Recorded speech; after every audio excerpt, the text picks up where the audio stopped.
ರಾಂಚಿಯಲ್ಲಿ ಈಗ ಒಂದು ಪ್ರತಿಭಟನೆ ನಡೀತಿದೆ ವಿದ್ಯಾರ್ಥಿಗಳದ್ದು. ಅಂದರೆ ಅವರು ಆಮರಣಾಂತವಾದಂಥ ಅನಿರ್ದಿಷ್ಟಾವಧಿಯ ಉಪವಾಸ ಸತ್ಯಾಗ್ರಹವನ್ನು ಮಾಡ್ತಾ ಇದ್ದಾರೆ. ಈ ನೇಹಾ ಬೋರಾ ಅಂತ ಹೇಳುವಂಥ AISA ಅಂದರೆ ಆಲ್ ಇಂಡಿಯಾ ಸ್ಟೂಡೆಂಟ್ ಅಸೋಸಿಯೇಷನ್ ಅನ್ನುವಂಥ ಸಂಘಟನೆ, ಅಂದರೆ ರಾಷ್ಟ್ರೀಯ ಇವರು ನಾಯಕಿ ಈಕೆ ಏನು ಮಾಡೋರು, ನಾನು ರಾಂಚಿಗೆ ಬರ್ತಿದ್ದೀನಿ ಅಂತ. ಈಕೆ ಅಲ್ಲಿಗೆ ಹೋಗೋದನ್ನ ಸಮರ್ಥನೆ ಮಾಡ್ಕೊಂಡು ಇವನು ಅಭಿಜಿತ್ ದೀಪ್ಗೆ ಹೇಳ್ತಾ ಇರೋದು, ಎಲ್ಲ ಜಾಗಕ್ಕೂ ನಾನು ಹೋಗೋಕ್ಕಾಗಲ್ಲ, ಅಲ್ಲಲ್ಲಿನ ನಾವು ವಿದ್ಯಾರ್ಥಿ ನಾಯಕರು ಅಲ್ಲಲ್ಲೇ ಸೃಷ್ಟಿಯಾಗಬೇಕು, ನಮ್ಮ ಸಮರ್ಥಕರು ಅಲ್ಲಿ ಹೋಗಿದ್ದಾರೆ ಅಂತ ಇವನು ಒಪ್ಕೊಂಡ. ಅಂದರೆ ಸಂಭಾಜಿನಗರದ ಮನೆಯಲ್ಲಿ ಕೂತ್ಕೊಂಡಿರೋಂಥ ಅಭಿಜಿತ್ ದೀಪ್ಗೆ ಒಪ್ಕೊಂಡಂಗಾಯ್ತು. ಅಂದರೆ ಈ ನೇಹಾ ಬೋರಾ ಅನ್ನುವಂಥ ಈ ಎಡಪರ ಚಿಂತನೆ ಇರೋವಂಥವ್ರು, ಈ ಉಮರ್ ಖಾಲಿದಿನ ಸಮರ್ಥಕರು ಅಂತವರೆಲ್ಲ ಇವನ ಸಮರ್ಥಕರು ಅಂತ ಅಭಿಜಿತ್ ದೀಪ್ಗೆ ಒಪ್ಕೊಂಡಿದ್ದಾನೆ. ಇವಾಗ ಈ ನೇಹಾ ಬೋರಾ ಏನು ಮಾಡಿದ್ರು ಅಂದರೆ, ಈ ವಿಧಾನಸಭೆಗೆ ಮಾರ್ಚ್ ಮಾಡಬೇಕು ಅಂದರೆ ವಿಧಾನಸಭಾ ಚಲೋ ಅಂತ ಹೇಳ್ತೀವಲ್ಲ ನಾವು, ವಿಧಾನಸಭೆಗೆ ಒಂದು ರ್ಯಾಲಿಯನ್ನು ಮಾಡೋದಕ್ಕೆ 10ನೇ ತಾರೀಕಿಗೆ ಪರ್ಮಿಷನ್ ಕೊಟ್ಟಿದ್ದಾರೆ ರಾಂಚಿಯ ವಿದ್ಯಾರ್ಥಿಗಳಿಗೆ. ಆದರೆ ಈಕೆ ಅದನ್ನೇನು ಮಾಡಿಬಿಟ್ರು ಅಂದರೆ, ಆ ಒಂದು ಹೋರಾಟವನ್ನು ನಾನೇ ಮುಂಚೂಣಿಗೆ ಬರಬೇಕು, ನಾನು ಬಂದಿದ್ದಕ್ಕೆ ಈ ಹೋರಾಟ ಒಂದು ದಿಕ್ಕನ್ನು ಬದಲಿಸ್ತು, ಅದಕ್ಕಾಗಿ ಸರ್ಕಾರ ಮಣಿತಿದೆ ಅಂತ ಬಿಂಬಿಸ್ಕೊಳ್ಳೋವಂಥ ಪ್ರಯತ್ನದಲ್ಲಿ ಏನು ಮಾಡಿದ್ರು, ಈಕೆ ಈಗ ಅನುಮತಿಯನ್ನೇ ಪಡ್ಕೊಳ್ದಿರ ವಿಧಾನಸಭೆಗೆ ಮಾರ್ಚನ್ನು ಮಾಡಕೊಟ್ರು. ಒಂದು ನೈಜವಾದಂಥ ಹೋರಾಟ ಈ ದೇಶದಲ್ಲಿ ನಡೀತಿದ್ರೆ, ಅದು ಯಾವುದೇ ಹೋರಾಟವಾಗಲಿ ಅದನ್ನು ಯಾವ ರೀತಿಯಾಗಿ ದಾರಿ ದಿಕ್ಕು ತಪ್ಪಿಸ್ಬೋದು ಅನ್ನೋಂಥ ಪ್ರಯತ್ನಗಳನ್ನ ಈ ಎಲ್ಲ ಎಡಪರ ಚಿಂತನೆ ಇರೋರು ಮಾಡ್ತಾರೆ ಅನ್ನೋದಕ್ಕೆ ಇದೊಂದು ಜೀವಂತ ಸಾಕ್ಷಿ ಇವತ್ತು. ಯಾಕೆ ಧರ್ಮೇಂದ್ರ ಪ್ರಧಾನ್ ಅವರ ರಾಜೀನಾಮೆಯನ್ನು ಕೊಡಬೇಕು, ಅಮಿತ್ ಶಾ ಅವರು ರಾಜೀನಾಮೆ ಕೊಡಬೇಕು, ಮೋದಿ ಅವರು ರಾಜೀನಾಮೆ ಕೊಡಬೇಕು ಅಂದರು. ಆದರೆ ಜಾರ್ಖಂಡ್ಗೆ ಬಂದಿದ ತಕ್ಷಣ ಇವರ ಒಂದು ಚಿಂತನೆಗಳು ಬದಲಾಗೋಯ್ತು, ಇವರ ನಿಲುವುಗಳು ಬದಲಾಗೋಯ್ತು. ಈಕೆ ಅಲ್ಲಿ ಹೇಳ್ತಿರೋದೇನು ಅಂದರೆ, ಮರುಪರೀಕ್ಷೆಗಳಾಗಬೇಕು, ಯಾರು ತಪ್ಪಿತಸ್ಥಿದ್ದಾರೋ ಅವ್ರು ಬಂಧನ ಆಗಬೇಕು ಅಂತ. ರಾಜೀನಾಮೆಗೆ ಎಲ್ಲೂ ಒತ್ತಾಯವನ್ನು ಮಾಡಲೇ ಇಲ್ಲ. ರಬ್ಬರ್ ಗುಂಡುಗಳಿಗೆ ಎದುರಲಿಲ್ಲ, ಅಂದರೆ ಪೆಲೆಟ್ ಗನ್ನಿಂದ ಶೂಟ್ ಮಾಡ್ತಾರಲ್ಲ, ರಬ್ಬರ್ ಗುಂಡುಗಳಿಗೆ ನಾವು ಎದುರಲಿಲ್ಲ, ಜಲಪಿರಂಗಿಗೆ ಎದುರಲಿಲ್ಲ.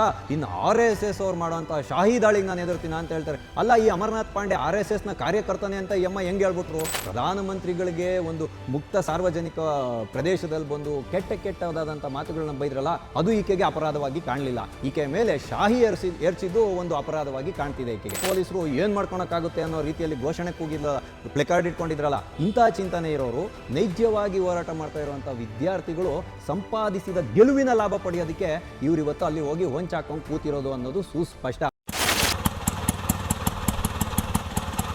ಟಿವಿ ವಿಕ್ರಮದ ಸಮಸ್ತ ವೀಕ್ಷಕರಿಗೆ ಆಟೋವಾಲಾ ಕಾರ್ಯಕ್ರಮಕ್ಕೆ ಆತ್ಮೀಯವಾದ ಸ್ವಾಗತ. ನಾನು ನಿಮ್ಮ ಜಯಂತ್ ಪಾಂಡೆ. ಸ್ನೇಹಿತರೆ, ಆಟೋವಾಲಾ ಕಾರ್ಯಕ್ರಮಕ್ಕೆ ನಾವಿಂದು ಆಯ್ದುಕೊಂಡಂತಹ ವಿಷಯ ರಾಂಚಿಗೆ ತಲುಪಿದ ತಮಟೆ ಗ್ಯಾಂಗು. ಹೌದು ಸ್ನೇಹಿತರೆ, ನಾನು ಈ ರೀತಿಯಾಗಿ ಹೇಳ್ತಾ ಇರೋದಕ್ಕೆ ಒಂದು ಪ್ರಬಲವಾದ ಕಾರಣ ಉಂಟು. ನೋಡಿ, ರಾಂಚಿಯಲ್ಲಿ ಈಗ ಒಂದು ಪ್ರತಿಭಟನೆ ನಡೀತಿದೆ ವಿದ್ಯಾರ್ಥಿಗಳದ್ದು. ಅಂದರೆ ಅವರು ಆಮರಣಾಂತವಾದಂಥ ಅನಿರ್ದಿಷ್ಟಾವಧಿಯ ಉಪವಾಸ ಸತ್ಯಾಗ್ರಹವನ್ನು ಮಾಡ್ತಾ ಇದ್ದಾರೆ. ಅಲ್ಲಿ ದೇವೇಂದ್ರನಾಥ್ ಮಹತೋ ಅವರು ಈಗ ತುಂಬ ಕ್ಲಿಷ್ಟಕರ ಪರಿಸ್ಥಿತಿಯಲ್ಲಿರೋದು, ಅವರ ಆರೋಗ್ಯ ಹದಗೆಡ್ತಿದೆ. ಇದನ್ನೆಲ್ಲ ಮನಗಂಡಂಥ ಸರ್ಕಾರ ಏನು ಮಾಡ್ತು, ರಾಂಚಿಯ ಸರ್ಕಾರ, ಹೇಮಂತ್ ಸೊರೇನ್ ಅವ್ರ ಸರ್ಕಾರ ವಿದ್ಯಾರ್ಥಿಗಳ ಜೊತೆಯಲ್ಲಿ ಮಾತುಕತೆಯನ್ನು ನಡೆಸಲಿಕ್ಕೆ ಮುಂದಾಗಿತ್ತು. ನಿನ್ನೆ ಅದರ ಮಾತುಕತೆ ನಡೆದಿದೆ, ಮೊದಲ ಹಂತದ ಮಾತುಕತೆ, ಅದು ಮುರಿದು ಬಿದ್ದಿದೆ ಈಗ.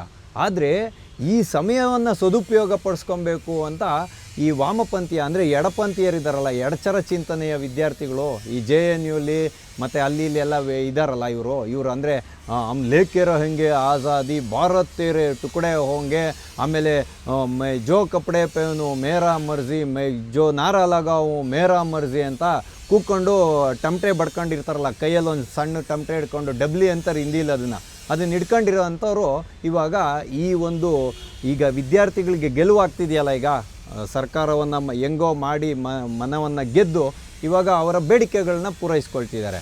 ಆದರೆ ಈ ಡಬ್ಲಿ ಗ್ಯಾಂಗು, ಅಂದರೆ ಈ ಟಮಟೆ ಗ್ಯಾಂಗು ಇವಾಗ ನೋಡ್ಕೊಂಡು ಸುಮ್ಮನೆ ಇರೋಕ್ಕಾಗತ್ತಾ? ಮೈ ಮೇಲೆ ಖಾರದ ಪುಡಿ ಎರಚ್ಕೊಂಡಂಗೆ ಆಗಿರುತ್ತೆ. ಹಾಗಾಗಿ ಈ ನೇಹಾ ಬೋರಾ ಅಂತ ಹೇಳುವಂಥ AISA ಅಂದರೆ ಆಲ್ ಇಂಡಿಯಾ ಸ್ಟೂಡೆಂಟ್ ಅಸೋಸಿಯೇಷನ್ ಅನ್ನುವಂಥ ಸಂಘಟನೆ, ಅಂದರೆ ರಾಷ್ಟ್ರೀಯ ಇವರು ನಾಯಕಿ ಈಕೆ ಏನು ಮಾಡೋರು, ನಾನು ರಾಂಚಿಗೆ ಬರ್ತಿದ್ದೀನಿ ಅಂತ. ಈಕೆ ಅಲ್ಲಿಗೆ ಹೋಗೋದನ್ನು ಸಮರ್ಥನೆ ಮಾಡ್ಕೊಂಡು ಇವನು ಅಭಿಜಿತ್ ದೀಪ್ಗೆ ಹೇಳ್ತಾ ಇರೋದು, ಎಲ್ಲ ಜಾಗಕ್ಕೂ ನಾನು ಹೋಗೋಕ್ಕಾಗಲ್ಲ, ಅಲ್ಲಲ್ಲಿನ ನಾವು ವಿದ್ಯಾರ್ಥಿ ನಾಯಕರು ಅಲ್ಲಲ್ಲೇ ಸೃಷ್ಟಿಯಾಗಬೇಕು, ನಮ್ಮ ಸಮರ್ಥಕರು ಅಲ್ಲಿ ಹೋಗಿದ್ದಾರೆ ಅಂತ ಇವನು ಒಪ್ಕೊಂಡ. ಅಂದರೆ ಸಂಭಾಜಿನಗರದ ಮನೆಯಲ್ಲಿ ಕೂತ್ಕೊಂಡಿರೋಂಥ ಅಭಿಜಿತ್ ದೀಪ್ಗೆ ಒಪ್ಕೊಂಡಂಗಾಯ್ತು. ಅಂದರೆ ಈ ನೇಹಾ ಬೋರಾ ಅನ್ನುವಂಥ ಈ ಎಡಪರ ಚಿಂತನೆ ಇರೋವಂಥವ್ರು, ಈ ಉಮರ್ ಖಾಲಿದಿನ ಸಮರ್ಥಕರು ಅಂತವರೆಲ್ಲ ಇವನ ಸಮರ್ಥಕರು ಅಂತ ಅಭಿಜಿತ್ ದೀಪ್ಗೆ ಒಪ್ಕೊಂಡಿದ್ದಾನೆ ಇವಾಗ. ಹಾಗಾಗಿ ನೇಹಾ ಬೋರಾ ಹೋದ್ರಲ್ಲ, ಅಲ್ಲಿ ರಾಂಚಿಯ ವಿದ್ಯಾರ್ಥಿಗಳು ಅವರ ಮಾತುಕತೆಯನ್ನು ಸರ್ಕಾರದ ಜೊತೆಯಲ್ಲಿ ನಡೆಸ್ತಿದ್ದಾರೆ. ಅವರ ಪೋಷಕರು ಮತ್ತು ನ್ಯಾಯವಾದಿಗಳ ಜೊತೆಯಲ್ಲಿ, ಸಚಿವರುಗಳ ಜೊತೆಯಲ್ಲಿ ನಿನ್ನೆ ಮಾತುಕತೆ ನಡೆದಿದೆ. ಅದು ಮುರಿದು ಬಿದ್ದಿದೆ. ಕೆಲವು ವಿದ್ಯಾರ್ಥಿಗಳನ್ನ ಇವಾಗ ಆಸ್ಪತ್ರೆಗೂ ಕೂಡ ದಾಖಲಾತಿ ಮಾಡಲಾಗಿದೆ ಆರೋಗ್ಯ ಹದಗೆಟ್ಟಿದ್ರಿಂದ. ಮಳೆ ಸುರಿತಿದೆ ಒಂದು ಕಡೆಯಿಂದ ಅಲ್ಲಿ. ಹೇಮಂತ್ ಸೊರೇನ್ ಸರ್ಕಾರ ಇವಾಗ ಎಲ್ಲಿ ವಿದ್ಯಾರ್ಥಿಗಳ ಒಂದು ಒತ್ತಡಕ್ಕೆ ಮಣಿದು CBI ತನಿಖೆ ಕೊಟ್ಬಿಡ್ತಾರೋ ಆವಾಗ ಏನಾಗುತ್ತೆ ಅಂದರೆ ನೈಜವಾದ ಹೋರಾಟ ಹೆಂಗಿರುತ್ತೆ ಅಂತ ದೇಶದ ಜನರ ಮುಂದೆ ಗೊತ್ತಾಗ್ಬಿಡುತ್ತಲ್ಲ, ದೇಶದ ಜನರಿಗೆ ಅರ್ಥ ಆಗುತ್ತಲ್ಲ, ಯಾವುದು ರಾಜಕೀಯ ಪ್ರೇರಿತವಾದದ್ದು, ಯಾವುದು ರಾಷ್ಟ್ರ ವಿರೋಧಿ ಪ್ರೇರಿತವಾದದ್ದು, ಯಾವುದು ನೈಜ ವಿದ್ಯಾರ್ಥಿ ಹೋರಾಟ ಅನ್ನೋದು ಜನಗಳಿಗೆ ಗೊತ್ತಾಗುತ್ತೆ, ಅರ್ಥ ಆಗುತ್ತೆ. ಹಾಲಿಗೆ ಹಾಲು, ನೀರಿಗೆ ನೀರಾಗುತ್ತೆ. ಇದನ್ನು ಕಂಡು ಮೈ ಮೇಲೆ ಖಾರದ ಪುಡಿ ಏರ್ಸ್ಕೊಂಡಂಥ ಈ ಟಮಟೆ ಗ್ಯಾಂಗು ರಾಂಚಿಗೆ ಬಂದುಬಿಟ್ಟು ವೇದಿಕೆಗೆ ಹೋಯ್ತು. ಆದರೆ ನಾವೆಲ್ಲರೂ ಇಲ್ಲಿ ಅರಿಬೇಕಾಗಿರುವಂಥ ಒಂದು ಸೂಕ್ಷ್ಮ ಸಂಗತಿ ಇಲ್ಲಿ ಅಡಗಿದೆ. ವಿದ್ಯಾರ್ಥಿಗಳಲ್ಲಿ ಯಾರು ಎಡಚರರಲ್ಲ, ಬಲಚರರಲ್ಲ. ಆದರೆ ರಾಂಚಿಯ ವಿದ್ಯಾರ್ಥಿಗಳು ಒಂದು ನಿರ್ಧಾರವನ್ನು ಕೈಗೊಂಡಿದ್ರು. ನಮ್ಮ ವೇದಿಕೆಯಲ್ಲಿ, ನಮ್ಮ ಹೋರಾಟದ ವೇದಿಕೆಯಲ್ಲಿ ಯಾವುದೇ ರಾಷ್ಟ್ರ ವಿರೋಧಿ ಘೋಷಣೆಗಳನ್ನು ಕೂಗೋಂಗಿಲ್ಲ. ರಾಜಕೀಯದ ಒಂದು ಪ್ರೇರಣೆಯನ್ನು ಪಡೆದಂಥವ್ರು ಇಲ್ಲಿ ಬಂದು ರಾಜಕೀಯವನ್ನು ಮಾಡೋಂಗಿಲ್ಲ. ರಾಜಕೀಯ ನಾಯಕರಿಗೆ ಇಲ್ಲಿ ಅವಕಾಶ ಇಲ್ಲ ವೇದಿಕೆಯಲ್ಲಿ ಅಂತ ಹೇಳಿದರು. ಹಾಗಾಗಿ ಅವರು ಈ ನೇಹಾ ಬೋರಾ ಬಂದಾಗ ವೇದಿಕೆ ಮೇಲೆ ಹತ್ತಕ್ಕೆ ಹೋದಾಗ ಅವ್ರನ್ನ ಅಲ್ಲಿ ಒತ್ತಾಯಪೂರ್ವಕವಾಗಿ ಆಚೆ ಕಳಿಸಿದ್ರು. ಆದರೆ ಈ ವಿದ್ಯಾರ್ಥಿಗಳು ಇನ್ನೂ ಮೊದಲೇ ಹೇಳಿದರು, ದೇಶ ವಿರೋಧಿ ಘೋಷಣೆಗಳನ್ನ ಕೂಗೋರ್ಗೆ ಇಲ್ಲಿ ಯಾವುದೇ ಕಾರಣಕ್ಕೂ ಅವಕಾಶ ಕೊಡೋದಿಲ್ಲ ಅಂತ. ಹಂಗಿದ್ದ ಮೇಲೆ ಈ ನೇಹಾ ಬೋರಾ ಹೋದರೆ ಸುಮ್ಮನೆ ಕೂತ್ಕೊಂಡು ಎದ್ದು ಬರಬೇಕಾಗಿತ್ತು, ನೈತಿಕವಾಗಿ ಬೆಂಬಲವನ್ನು ಕೊಡಬೇಕಾಗಿತ್ತು. ಆದರೆ ಈಕೆ ವೇದಿಕೆ ಹತ್ತಿ ಮೈಕೆತ್ಕೊಂಡು ಮಾತಾಡುವಂಥ ಪ್ರಯತ್ನಗಳಿಗೆ ಕೈ ಹಾಕಿದಾಗ ಅಲ್ಲಿಂದ ಅವ್ರು ವಾಪಸ್ ಕಳಿಸಿದ್ರು. ಅವಾಗಾದರೂ ಸುಮ್ಮನೆ ಬರಬೇಕಾಗಿತ್ತು. ಆದರೆ ಈ ನೇಹಾ ಬೋರಾ ಏನು ಮಾಡಿದ್ರು ಅಂದರೆ, ಈ ವಿಧಾನಸಭೆಗೆ ಮಾರ್ಚ್ ಮಾಡಬೇಕು ಅಂದರೆ ವಿಧಾನಸಭಾ ಚಲೋ ಅಂತ ಹೇಳ್ತೀವಲ್ಲ ನಾವು, ವಿಧಾನಸಭೆಗೆ ಒಂದು ರ್ಯಾಲಿಯನ್ನು ಮಾಡೋದಕ್ಕೆ 10ನೇ ತಾರೀಕಿಗೆ ಪರ್ಮಿಷನ್ ಕೊಟ್ಟಿದ್ದಾರೆ ರಾಂಚಿಯ ವಿದ್ಯಾರ್ಥಿಗಳಿಗೆ. ಆದರೆ ಈಕೆ ಅದನ್ನೇನು ಮಾಡಿಬಿಟ್ರು ಅಂದರೆ, ಆ ಒಂದು ಹೋರಾಟವನ್ನು ನಾನೇ ಮುಂಚೂಣಿಗೆ ಬರಬೇಕು, ನಾನು ಬಂದಿದ್ದಕ್ಕೆ ಈ ಹೋರಾಟ ಒಂದು ದಿಕ್ಕನ್ನು ಬದಲಿಸ್ತು, ಅದಕ್ಕಾಗಿ ಸರ್ಕಾರ ಮಣಿತಿದೆ ಅಂತ ಬಿಂಬಿಸ್ಕೊಳೋ ಅಂಥ ಪ್ರಯತ್ನದಲ್ಲಿ ಏನು ಮಾಡಿದ್ರು, ಈಕೆ ಈಗ ಅನುಮತಿಯನ್ನೇ ಪಡ್ಕೊಳ್ದಿರ ವಿಧಾನಸಭೆಗೆ ಮಾರ್ಚನ್ನು ಮಾಡೋಕ್ಕೆ ಹೊರಟರು. ಅಂದರೆ ಒಂದು ನೈಜವಾದಂಥ ಹೋರಾಟ ಈ ದೇಶದಲ್ಲಿ ನಡೀತಿದ್ರೆ ಅದು ಯಾವುದೇ ಹೋರಾಟವಾಗಲಿ ಅದನ್ನು ಯಾವ ರೀತಿಯಾಗಿ ದಾರಿ ತಪ್ಪಿಸ್ಬೋದು, ದಿಕ್ಕು ತಪ್ಪಿಸ್ಬೋದು ಅನ್ನೋವಂಥ ಪ್ರಯತ್ನಗಳನ್ನ ಈ ಎಲ್ಲ ಎಡಪರ ಚಿಂತನೆ ಇರೋರು ಮಾಡ್ತಾರೆ ಅನ್ನೋದಕ್ಕೆ ಇದೊಂದು ಜೀವಂತ ಸಾಕ್ಷಿ ಇವತ್ತು. ಯಾಕೆಂದರೆ ಆ ವಿದ್ಯಾರ್ಥಿಗಳು ಇಷ್ಟು ದಿನ ಯಾವುದೇ ಒಂದು ಭದ್ರತಾ ಸಿಬ್ಬಂದಿ ಇರ್ಬೋದು, ಪೊಲೀಸವ್ರ ಮೇಲಿರ್ಬೋದು, ಸರ್ಕಾರದ ಮೇಲಿರ್ಬೋದು ಯಾವುದೇ ವಿಧವಾದಂಥ ಕೆಟ್ಟದಾದಂಥ ಹೇಳಿಕೆಗಳನ್ನ ಕೊಡಲೇ ಇಲ್ಲ. ಅವ್ರ ಮೇಲೆ ಕಲ್ಲುಗಳನ್ನು ತೂರಾಟ ಮಾಡಲಿಲ್ಲ, ಸರ್ಕಾರದ ಆಸ್ತಿ ಪಾಸ್ತಿಗಳನ್ನು ನಷ್ಟ ಮಾಡಲಿಲ್ಲ, ಏನೂ ಮಾಡಲಿಲ್ಲ. ಆದರೆ ಈ ನೇಹಾ ಬೋರಾ ಯಾವಾಗ ಇಲ್ಲಿ ಬಂದು ವಿಧಾನಸೌಧಕ್ಕೆ ರ್ಯಾಲಿಯನ್ನು ಮಾಡೋದಕ್ಕೆ ಶುರುವಾದಲೋ ಅದರಲ್ಲಿ ಒಬ್ಬ ವಿದ್ಯಾರ್ಥಿ ಕುಪಿತನಾದ. ಅವನು ರಾಷ್ಟ್ರ ವಿರೋಧಿ ಹೇಳಿಕೆಗಳನ್ನು ಕೊಡುವಂಥ ಉಮರ್ ಖಾಲಿದನ ಸಮರ್ಥಕಳಾಗಿರುವಂಥ ನೇಹಾ ಬೋರಾ ನಮ್ಮ ಒಂದು ಹೋರಾಟವನ್ನು ಮುಂಚೂಣಿಗೆ ತೊಗೊಳೋದಕ್ಕೆ ನನಗಿಷ್ಟ ಇಲ್ಲ ಅಂತ ಇಂಕನ್ನು ಎಸ್ದ ಮೈ ಮೇಲೆ. ಶಾಹಿ ಅಂತಾರಲ್ಲ, ಇಂಕ್ ಎಸ್ದ. ಈ ಒಂದು ಬೆಳವಣಿಗೆ ತಪ್ಪೋ ಸರಿಯೋ ಅದು ದೇಶದ ಜನರ ವಿವೇಚನೆಗೆ ಬಿಟ್ಟಿದ್ದು. ಆದರೆ ವೈಯಕ್ತಿಕವಾಗಿ ನನ್ನ ಅಭಿಪ್ರಾಯ ಏನು ಅಂತಂದರೆ, ಇಂಥ ಒಂದು ಚಿಂತನೆ ಇರೋವಂಥವ್ರನ್ನ ನಾವು ಈ ರೀತಿಯಾಗಿ ಸಣ್ಣ ಪುಟ್ಟ ಕೃತ್ಯಗಳನ್ನು ಮಾಡೋದ್ರ ಮುಖಾಂತರ ನಮ್ಮ ಹೋರಾಟದ ನೈಜತೆ ಏನಿದೆಯಲ್ಲ ಅದು ಕಳೆದು ಹೋಗಬಾರ್ದು ಅಂತ ನಾನು ವಿದ್ಯಾರ್ಥಿಗಳಿಗೆ ಎಚ್ಚರಿಕೆಯನ್ನು ಕೊಡ್ತೀನಿ. ನೇಹಾ ಬೋರಾ ಈ ರ್ಯಾಲಿಯನ್ನು ಮಾಡ್ತಾ ಇದ್ದಿದ್ದಾದರೆ ರಾಂಚಿಯ ವಿದ್ಯಾರ್ಥಿಗಳು ತತ್ಕೂಡಲೇ ಎಚ್ಚೆತ್ತು ರಾಂಚಿಯ ಪೊಲೀಸರಿಗೆ ವಿನಂತಿಯನ್ನು ಮಾಡಿ ಆಕೆಯನ್ನು ಬಂಧಿಸುವಂತಹ, ಅಂದರೆ ಅರೆಸ್ಟ್ ಮಾಡುವಂಥ ಪ್ರಯತ್ನಕ್ಕೆ ಕೈ ಹಾಕಿದ್ದಿದ್ರೆ ನಾವು ಒಪ್ಪಬೋದಾಗಿತ್ತು. ಆದರೆ ಈ ಅಮರನಾಥ ಪಾಂಡೆ ಅನ್ನುವಂಥ ಒಬ್ಬ ವಿದ್ಯಾರ್ಥಿ ಏನು ಮಾಡ್ದ, ಕುಪಿತನಾದ. ಅವನು ಬಂದು ಶಾಹಿಯನ್ನು ಎರಚಿದ. ನನಗೆ ಯಾವುದೇ ವಿಧವಾದಂಥ ಭಯ ಇಲ್ಲ, ದೇಶ ವಿರೋಧಿ ಘೋಷಣೆಗಳನ್ನು ಕೂಗುವಂಥ ತುಕಡೆ ಗ್ಯಾಂಗ್ ಅವರು ಇಲ್ಲಿ ಬಂದು ನಮ್ಮ ಒಂದು ಹೋರಾಟವನ್ನು ಮುಂಚೂಣಿಗೆ ತೊಗೊಳೋದು, ಅಂದರೆ ಅವರ ಲಾಭವನ್ನು ಪಡ್ಕೊಳೋದು, ನಾವು ಮಾಡಿದಂಥ ಹೋರಾಟದ ಲಾಭವನ್ನು ಪಡ್ಕೊಳೋದು ನನಗಿಷ್ಟ ಇಲ್ಲ ಅಂದಾಗ ಪೊಲೀಸವರು ಇವ್ರನ್ನ ಬಂಧನ ಮಾಡಿದ್ದಾರೆ. ಆದರೆ ಯಾವುದೇ ವಿಧವಾದ ಕಾನೂನು ಕ್ರಮಕ್ಕೂ ಕೂಡ ನಾನು ಅಂಜೋದಿಲ್ಲ ಅಂತ ಅಮರನಾಥ್ ಪಾಂಡೆ ಹೇಳ್ತೇನೆ. ಆದರೆ ಈ ನೇಹಾ ಬೋರಾ ಕೊಡ್ತಾ ಇರೋಂಥ ಸಮರ್ಥನೆ ಏನು ಅಂದರೆ, ಇವರ ಒಂದು ಕೊಳಕು ಮನಸ್ಥಿತಿ ಇದೆಯಲ್ಲ ವಿದ್ಯಾರ್ಥಿಗಳು ಕೂಡ ಅರ್ಥ ಆಗಿದೆ. ಆದರೆ ಈಕೆ ಹೇಳ್ತಿರೋದೇನು ಅಂದರೆ, ಈಗ ಪರೀಕ್ಷೆಗಳು ಏನಿದೆ ಅದನ್ನು ಮರುಪರೀಕ್ಷೆ ಮಾಡಬೇಕು, ತನಿಖೆ ಆಗಬೇಕು, ನೇಮಕಾತಿಗಳನ್ನು ರದ್ದತಿ ಮಾಡಬೇಕು ಅಂತ ಹೇಳಿ ಕೈ ತೊಳ್ಕೊಳ್ತಾಳೆ. ಇದೇ ನೇಹಾ ಬೋರಾ ಮತ್ತು ಇವರ ಒಂದು ತುಕಡೆ ಗ್ಯಾಂಗ್ ಇತ್ತಲ್ಲಪ್ಪ, ಡೆಲ್ಲಿಯ ಜಂತರ್ ಮಂತರ್ನಲ್ಲಿ ಜಂತರ್ ಮಂತರ್ ಮೇರಾ ಮರ್ಜಿ, ಅಂದರೆ ಜಂತರ್ ಮಂತರಲ್ಲಿ ಯಾವ ರೀತಿಯಾದ ಬೇಕಾದರೂ ಹೋರಾಟ ಮಾಡೋದು ಇವರ ಮರ್ಜಿ, ಅಂದರೆ ಇವರ ಒಂದು ನಿರ್ಧಾರ ಮಾಡ್ತಾರಂತೆ. ಜಂತರ್ ಮಂತರ್ದು ಇವ್ರದೇ, ಜಂತರ್ ಮಂತರ್ ಇವ್ರದೇ ಅನ್ನೋ ರೀತಿಯಲ್ಲಿ ನೇಹಾ ಬೋರಾ ಮಾತಾಡ್ತಾ ಇದ್ದಿದ್ದು. ಅಲ್ಲಿ ಇವರ ಒಂದು ನಿಲುವುಗಳೇನಾಗಿತ್ತು ಅಂದರೆ ಧರ್ಮೇಂದ್ರ ಪ್ರಧಾನ್ ಅವರ ರಾಜೀನಾಮೆಯನ್ನು ಕೊಡಬೇಕು, ಅಮಿತ್ ಶಾ ಅವ್ರ ರಾಜೀನಾಮೆ ಕೊಡಬೇಕು, ಮೋದಿಯವರು ರಾಜೀನಾಮೆ ಕೊಡಬೇಕು ಅಂದರು. ಆದರೆ ಜಾರ್ಖಂಡ್ಗೆ ಬಂದಿದ್ದ ತಕ್ಷಣ ಇವರ ಒಂದು ಚಿಂತನೆಗಳು ಬದಲಾಗೋಯ್ತು, ಇವರ ನಿಲುವುಗಳು ಬದಲಾಗೋಯ್ತು. ಈಕೆ ಅಲ್ಲಿ ಹೇಳ್ತಿರೋದೇನು ಅಂದರೆ ಮರುಪರೀಕ್ಷೆಗಳಾಗಬೇಕು, ಯಾರು ತಪ್ಪಿತಸ್ಥರಿದ್ದಾರೋ ಅವ್ರು ಬಂಧನ ಆಗಬೇಕು ಅಂತ. ರಾಜೀನಾಮೆಗೆ ಎಲ್ಲೂ ಒತ್ತಾಯವನ್ನು ಮಾಡಲೇ ಇಲ್ಲ. ನೋಡಿ ಇವರ ನಿಲುವುಗಳು ಹಿಂಗೆ. ಅದಾದಮೇಲೆ ರಬ್ಬರ್ ಗುಂಡುಗಳಿಗೆ ಎದುರಲಿಲ್ಲ, ಅಂದರೆ ಪೆಲೆಟ್ ಗನ್ನಿಂದ ಶೂಟ್ ಮಾಡ್ತಾರಲ್ಲ ರಬ್ಬರ್ ಗುಂಡುಗಳಿಗೆ ನಾವು ಎದುರಲಿಲ್ಲ, ಜಲಪಿರಂಗಿಗೆ ಎದುರಲಿಲ್ಲ, ಇನ್ನು RSS ಅವ್ರು ಮಾಡೋವಂಥ ಶಾಹಿ ದಾಳಿಗೆ ನಾನು ಎದುರ್ತೀನ ಅಂತ ಹೇಳ್ತಾರೆ. ಅಲ್ಲ, ಈ ಅಮರ್ನಾಥ್ ಪಾಂಡೆ RSSನ ಕಾರ್ಯಕರ್ತನೆ ಅಂತ ಈ ಅಮ್ಮ ಹೆಂಗೆ ಹೇಳ್ಬಿಟ್ರು ಹೇಳಿ? ನೇಹಾ ಬೋರಾ ಅನ್ನೋ ವಿದ್ಯಾರ್ಥಿನೇ ಇರ್ಬೋದು ನೀವು, ಯಾರ್ಯಾರು ಏನೇನು ಕೃತ್ಯ ಮಾಡ್ತಾರೋ ಅದಕ್ಕೆಲ್ಲದಕ್ಕೂ ತಂದು RSSನ ಗಂಟಾಕೋ ಅಂತ ಈ ಮನಸ್ಥಿತಿ ಇದೆಯಲ್ಲ ಇವ್ರದ್ದು. ಅಂದರೆ ನೈಜವಾಗಿ ಯಾರು ಹೋರಾಟ ಮಾಡ್ತಾರೋ ಅವರೆಲ್ಲರೂ RSSನ ಹಿನ್ನೆಲೆ ಇರೋರು ಅಂತ ಇವರು ಪರೋಕ್ಷವಾಗಿ ಒಪ್ಕೊಂಡಂಗೆ ಕಾಣ್ತಿದೆ. ಹಂಗಾಗಿ ಅಭಿಜಿತ್ ದೀಪ್ಕೆಯ ಸಮರ್ಥಕರು, ಅಂದರೆ ಇವರೆಲ್ಲ ಅಭಿಜಿತ್ ದೀಪ್ಕೆಯ ಸಮರ್ಥಕರು, ದೇಶದ ಮುಂದೆ ಯಾವ ಚಿಂತನೆಯನ್ನು ಯುವ ಸಮೂಹದ ಮುಂದೆ ಬಿತ್ತುತ್ತಿದ್ದಾರೆ ಅನ್ನೋದು ಯಾರ್ಯಾರು ಇವತ್ತು ವಿದ್ಯಾರ್ಥಿಗಳ ಪೋಷಕರಿದ್ದಾರೆ, ಯಾರ್ಯಾರು ಯುವ ಜನತೆಯ ಪೋಷಕರಿದ್ದಾರೆ ಅವರು ಗಂಭೀರವಾಗಿ ಅರ್ಥ ಮಾಡ್ಕೊಬೇಕಾಗಿರೋದು. ಅಂದರೆ ಈ ದೇಶದಲ್ಲಿ ಹೋರಾಟದಲ್ಲೂ ಕೂಡ ಎರಡು ಕವಲುಗಳು ಹೊಡೆದಿದೆ ಅನ್ನೋದು ಇಲ್ಲಿ ಸುಸ್ಪಷ್ಟ.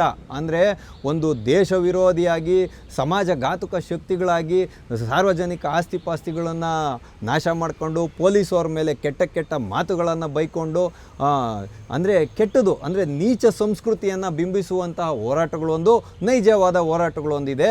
ನಮ್ಮ ಮಕ್ಕಳು ಹೋರಾಟ ಮಾಡೋದಾದರೆ ಯಾವ ದಿಕ್ಕಿಗೆ ಹೋಗಬೇಕು, ಯಾವ ಒಂದು ನೈಜತೆಯ ಕಡೆಗೆ ಹೋಗಬೇಕು ಅನ್ನೋದನ್ನು ಪೋಷಕರು ಬಹುಮುಖ್ಯವಾಗಿ ಗಮನ ಇಡಬೇಕು. ಇಲ್ಲ ಅಂತ ಹೇಳಿದ್ರೆ ನಿಮ್ಮ ಮಕ್ಕಳನ್ನು ಕೂಡ ಇದೇ ರೀತಿಯಾಗಿ ಮಾಡ್ತಾರೆ. ಅಂದರೆ ಪ್ರಧಾನಮಂತ್ರಿಗಳಿಗೆ ಒಂದು ಮುಕ್ತ ಸಾರ್ವಜನಿಕ ಪ್ರದೇಶದಲ್ಲಿ ಬಂದು ಕೆಟ್ಟದಾದಂಥ ಮಾತುಗಳನ್ನ ಬೈದ್ರಲ್ಲ, ಅದು ಈಕೆಗೆ ಅಪರಾಧವಾಗಿ ಕಾಣಲಿಲ್ಲ. ಈಕೆಯ ಮೇಲೆ ಶಾಹಿ ಎರಚಿದ್ದು ಒಂದು ಅಪರಾಧವಾಗಿ ಕಾಣ್ತಿದೆ ಈಕೆಗೆ. ಹೌದು, ಒಂದು ನಾಗರಿಕ ಸಮಾಜದಲ್ಲಿ ಈ ರೀತಿಯಾದಂಥ ಬೆಳವಣಿಗೆಗಳು ನಡಿಬಾರ್ದು.